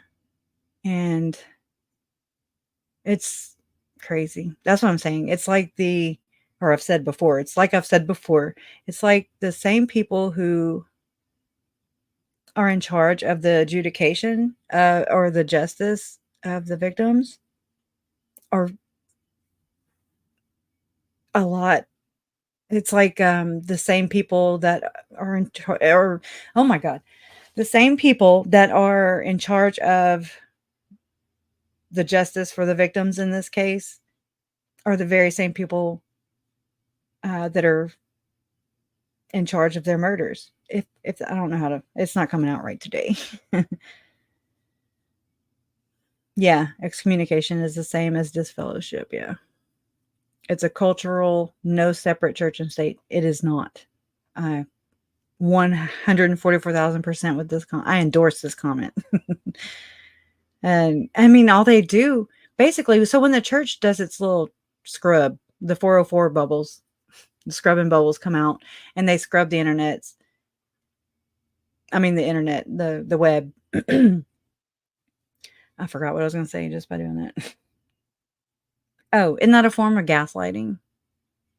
You know, because it was there and it's like, it serves them, you know, with all their endorsements of Chad, well, him too, but of Tim Ballard with all his books and Deseret book and everything. And then when it serves them, they just pluck, you know, do a keyword search because they just continuously hire people in their technical department. So that's a lot of people strengthening the membership or whatever. Oh my gosh. Yeah, right. High five. And it's nothing, how do I say this? It's like I'm not being ugly, but it's just like, I don't know. But I mean, I wonder if people like go to hire a therapist and go to one that's LDS because they're LDS. And then, do you see what I'm saying? Oh, crap. Oh, yeah. Oh, yeah. No wonder you weren't considered a victim in their eyes, Krisha. They doll out the money assistance. I don't know. I don't get the last part. Yes, I think clergy reporting parts. Oh my gosh, I think clergy reporting laws need to be changed everywhere, everywhere. And it's like the ones that by the time you have these cases that actually do make the headlines, they are so bad. Once they get to here, it's bad. It's so bad. And it's like, what all has been covered up? What all do we not know? And I know it's a lot. I'd probably die. Just right there. I would die. I think we all would just be like, what in the actual F? Victim's assistant help. They wouldn't consider you a victim. With the church? I don't want nothing right now. I just want them to change. That's all I want. Really.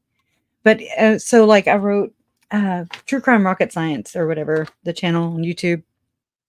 He had posted something about the I'm going to say their name wrong.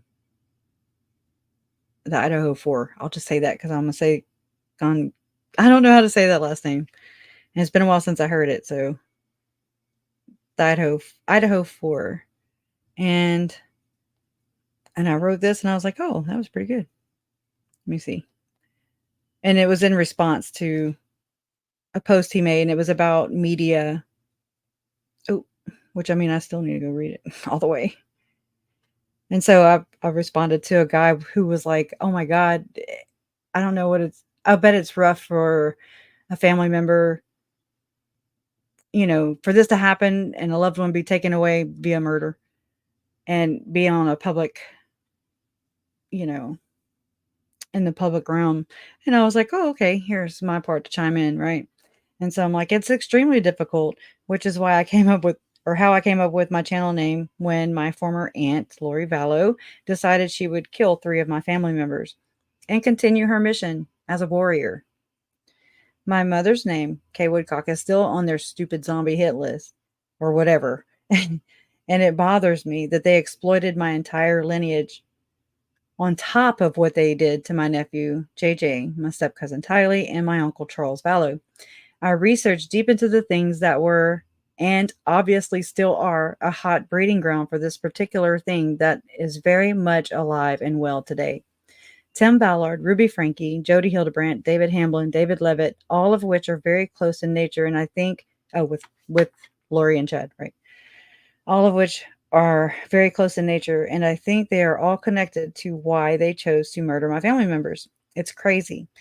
But to comment about this particular point about losing a loved one, or loved ones in the public sphere is so, I don't know, okay, is so very difficult to do because it has elements that are helpful and useful in trying to alert and look for missing children or missing persons, but also to protect them, especially in the midst of an ongoing investigation of their perpetrators who are not all being held accountable, or I'm sorry, responsible for their own actions and their inactions in this matter, right? Because there's a lot of people that just looked away.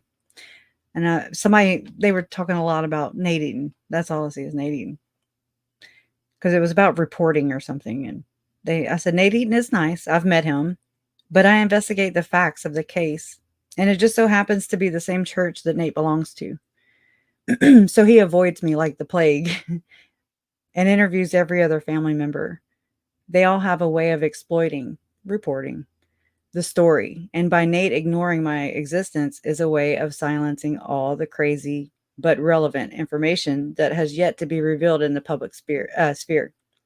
In other words, what I have to say isn't becoming to the church that he belongs to. Thus, he, Nate, can continue to be complicit in the murders of innocent people, including 2 children. It's difficult. It's not easy, but we live and learn. And sometimes it is hard. It is the hard way.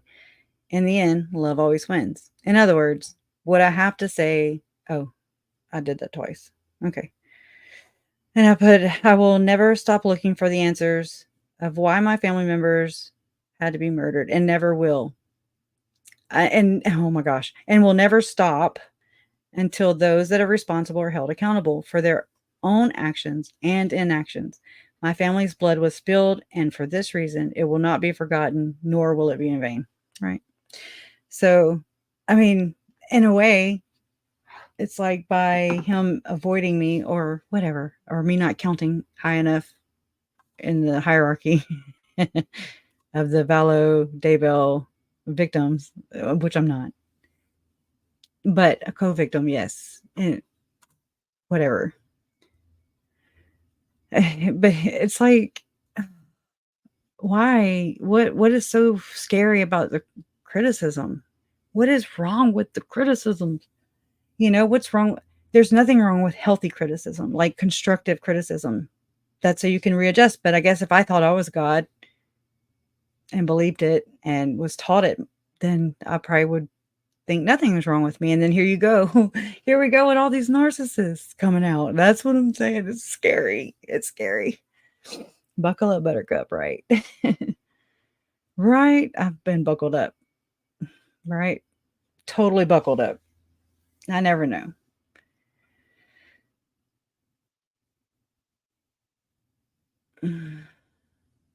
Oh yeah, I don't rank. I don't rank.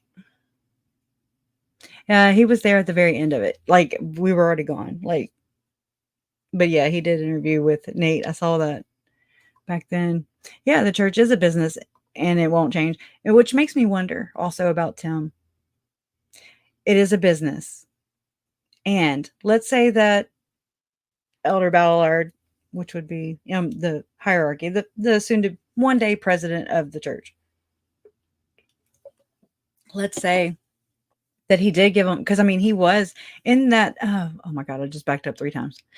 In that report or the statement that came out, the court papers that came out on Tim Ballard, it said that crap. Oh, it did. They came out. Hold on.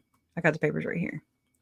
I was watching Mormonish with I always forget her name.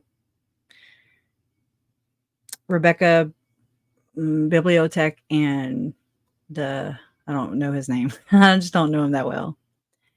But I was listening to them read it and I was like, oh my gosh, this is nuts. Okay, this is too small. I cannot read. This is small. Okay. Okay.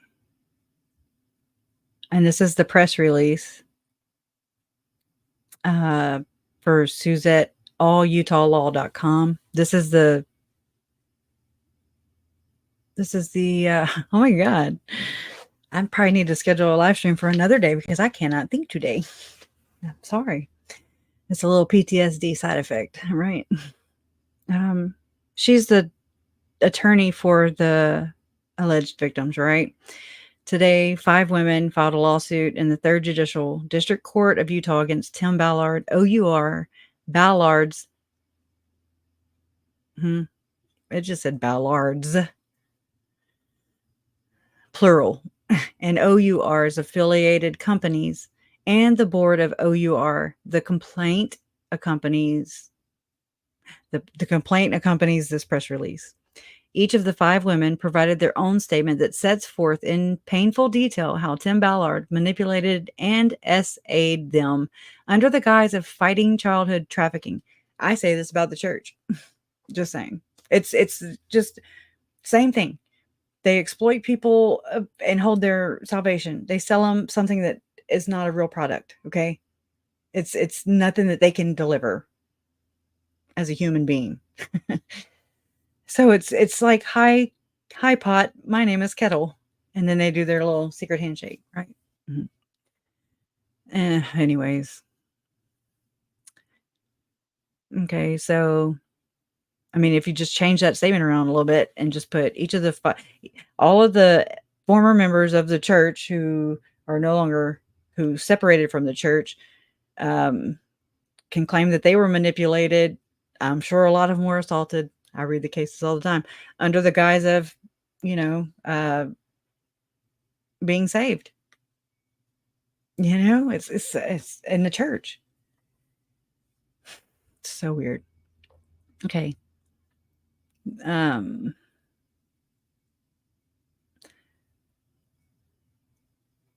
it's right here. Okay. In painful detail, how Tim Ballard manipulated and SA'd them under the guise of fighting childhood trafficking. Okay. The women have used pseudonyms in an effort to protect them from the zealous defenders of Ballard and his organizations. Some of these women reported their stories to OUR and were ignored and silenced.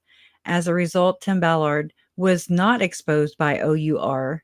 I mean, how do they get to speak for that? Or I don't know.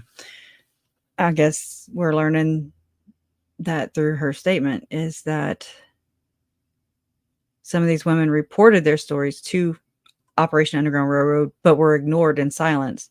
As a result, Tim Ballard was not exposed by OUR, for what he truly is, a predator. These 5 brave women have come forward now because they want the world to know the truth. Amen, right? They believe that the public should understand who Tim Ballard is and how he uses donor money before making any future decisions about supporting his organizations. And it's so sad. I have not even watched the movie because I'm against it. I'm against trafficking. I don't want children to be abused. I don't want nobody to be abused. And I don't want people to be spiritually, I don't want nobody to be abused like these people do. And it's so bad. It's so frustrating. It really is. Again, it's like, is this going to leave a bad taste in the mouths of everybody in this world or this country who want to support anti-trafficking foundations like this, who go in organizations that do this and really do help combat the problem? Or is it can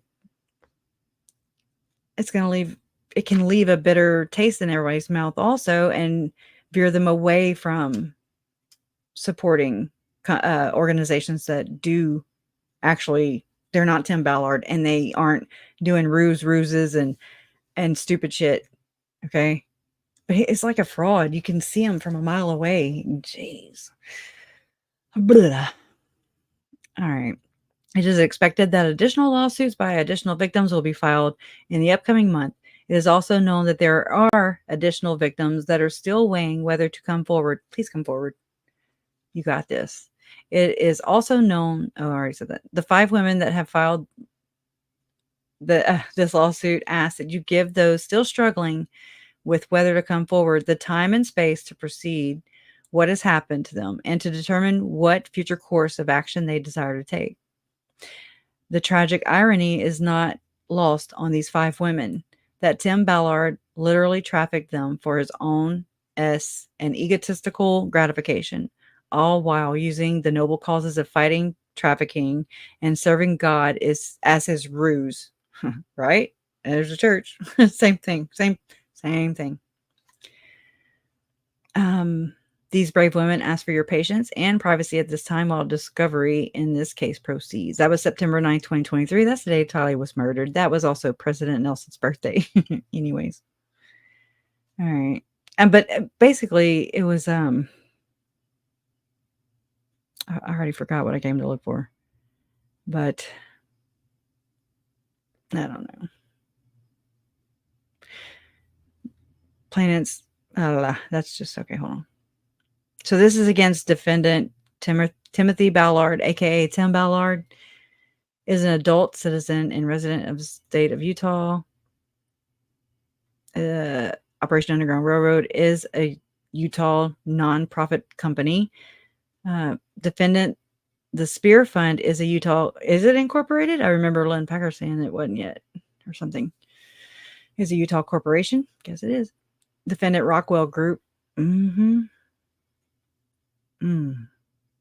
Is a corporation in Utah. Liberty and Light, oh God, is a Utah corporation. Slave Stealers is a Utah limited liability company. Defendant, and so like Jody Hildebrandt too, like in 2021, she had started a new LLC in her name with her address at her home, and it was called I wrote it down right here. Mental health. What is that? It's the same thing that what's her face? Ruby was going by. A mental. Y'all know I always have a problem with that. I wrote it down. I just gotta find it. Oh, here it is. Wow, that'll never happen again. Jody Hildebrandt LLC'd a new company from her address, 854 Tallgoo Court in Ivins, Utah, and under her name as registered agent and as member named Connections Mental Fitness Trainers LLC. In 2021, I got this from, there's a YouTuber named, oh, damn it. I wrote it down. I know I did. Oh, yeah. Jessica Danielle. She's from Canada. I learn a lot from her. I love small YouTubers. I do.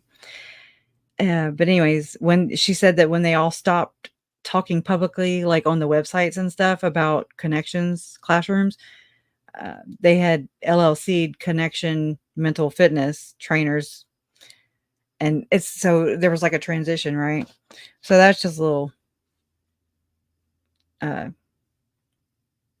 nugget or whatever. It's a all by itself. And so something else I noticed was storytellers. Okay, this has come up a lot.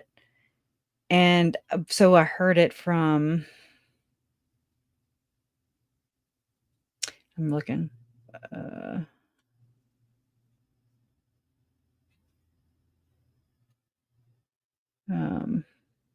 Where's that? Just, okay, you know how like-minded people was used with like Jason Mal or in Vallow Daybell case, right? Like-minded people. I'm looking for like-minded people. It was said by Christina Atwood, Serena Sharp, okay? And just Jason Mal, Mike Stroud. I've seen it all over AVAL. It's, I mean, even the LDS singles apps and stuff like that, okay? It's all like-minded. They have that phrase in there a lot.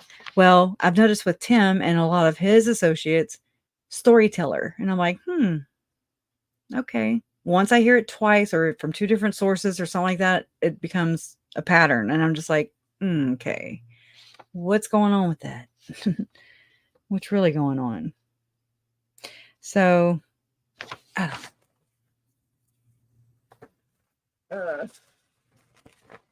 know. On my papers, right?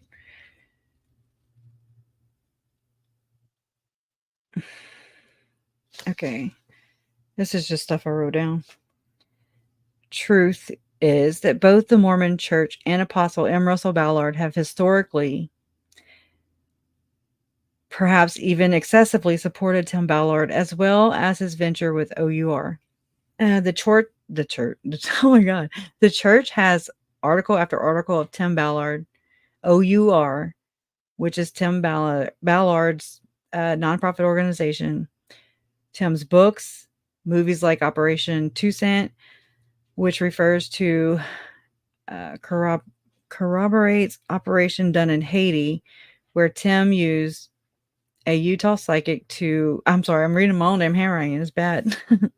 I just take notes everywhere, and then they don't really lock in. They're not polished, is what I'm saying. Corroborates operation done in Haiti, where Tim used a Utah psychic to try and locate trafficked children in its mission that they get paid for, right? So gross, I put, to see just how far the church goes to cover up its own ass. Its members and basically the rest of the world by dirty deleting. I wrote that. And going back on its word. Prophets, seers, revelators, my ass. Shame on you, church. The OUR criminal probe. Right. Y'all don't want to ever see my notes. That would not be good. Y'all would be like, what? Oh, wait. Okay. I'm sorry. Anyways. But, all right. Well, we'll end. Oh, God. 2 hours. Jeez. What's it with him in the chin and the book writing? They all write books. Trust me. Yeah. I don't know. Did y'all's audio stop?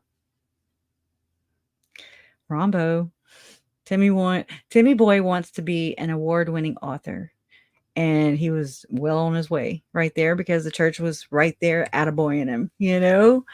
It's like they create it and then they're like, okay, never mind. Then they delete it. It's like a narcissist. That's how I look at it. And I know I don't think of everybody. I'm not ignorant like that. Like I don't put the blanket over everybody. It's just a generalized feel, I guess you can say. And that's what I get all the time is in this by studying these cases or this case and then all these cases and just the behavior of how the church acts, it's becoming very predictable. And you can kind of pinpoint where they love bomb and they gaslight them. You're right about that, Beach Bum. And it's interesting because I didn't know what was happening. I didn't know anything when I came onto the scene. You know, I was just that year's a blur. I still don't remember a better part of a year, I guess. Maybe. I don't know when I started recollecting things again after the kids went missing. After my uncle was murdered, that was a shock to my system. But oh, and I forgot to tell y'all that my Uncle Ed did die. And you'll never guess. Pulmonary embolism. Whew. That's just terrible. That was on my dad's side. Yeah. He was my favorite uncle. My Uncle Edouard. But yeah, they create all of them though. That's what I'm saying. That's the excommunication thing. That's a way they can distance themselves and put space between them and their member. Like that's how they can publicly shame someone in public and have other members judge them. Just saying. To me, it's a tactic and it works. In the church, I've been whistling a lot through my teeth. I don't know what's going on. I don't know if it's because I picked on. Probably it is. President Nelson, because he was always like, so I'm so sorry. Karma is back.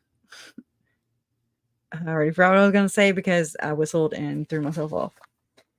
Anyways, so thank you for that. It sucks. It really, I freeze now whenever just regular death happens. And I'm like, it's so weird. I don't handle it very well. That's something I got to work on. But pulmonary embolism, though, I'm like, really? What the hell? But I mean, it has nothing to do with the church. I don't think. No, it doesn't, because we're here. but but he was the one. My uncle. He's the uncle that taught me all about. He would, tell me about 144,000 and rapture and Chip's gonna, the chip implants and the 666 and da da da da da. And I'd be like, oh my God, I'm so scared. It would scare me. And now I'm just like, whatever. I don't even care. I mean, what do you do? What do you do? Yeah. Thank you. Thank y'all. So my cousin is getting him cremated, and his service is Saturday. So that's where I'll be Saturday. That's where we will be Saturday. I only have one more uncle left out of 5 on that side. It's just bad. It gets lonely, or I don't know. It's like with each death, it's like feel more and more not whole, less whole. But I think what I'll do is I'll schedule a live stream for tomorrow, because my thoughts are very whatever, and we'll go more into the rest of that. But I won't do a whole 45-minute stutter step. That was me just trying to like get comfortable with sharing it, because it's wild. It's wild. It's triggering. It's horrible details. It's hard. But it is necessary, I think. And I know that you guys think that too. And I think that if we can provide a safe platform where people feel safe and comfortable discussing the topic and with each other, then great, Thank you, Janelle. Thank you. Less and less feeling, definitely. Hey, Minister Nawa. Anyone know how Ruby Frankie has still been able to upload each of her 8 passenger YouTube videos? Because I don't think you'd be allowed to do that from jail. It could be a creator using like her name or the name. I know sometimes they, like YouTube, or I've heard this from other stories, they're so bad or horrifying, or like what's happening now with the Ruby Frankie and Hildebrandt case, that YouTube will actually take them off, even if like I screen recorded let's say I screen recorded and had everything that Ruby Frankie ever put out, and then I uploaded it, they would take that down too. So I don't know, but some people do, do that. And I mean, it's just, I wouldn't have been able to see a lot of what I've seen had it not been for people sharing clips and stuff like that, which is fine. And then I realized that, those children are still alive. And so I don't want to use their names. They've been exploited their entire life. They don't know anything different, and it's not fair to them. So I don't try to use their image and stuff like that. I really don't like to. Yeah, it could be close. I remember looking at a YouTube channel. I mean, I'm sorry, a TikTok channel, whatever you call it. And it said 8 passengers or something. No, it said Ruby Frankie. Anyways, but that could be it, I think. Although your loved ones are no longer here, and the older you get, they are filling the grandstands in heaven, cheering you on. Oh, that's sweet. Oh, that makes me feel good, Todd. Todd is my brother's name.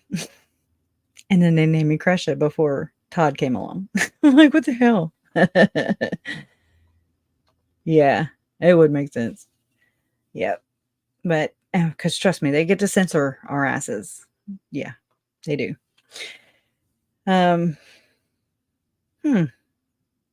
That's weird. I'm sorry I hope nobody else is having problems.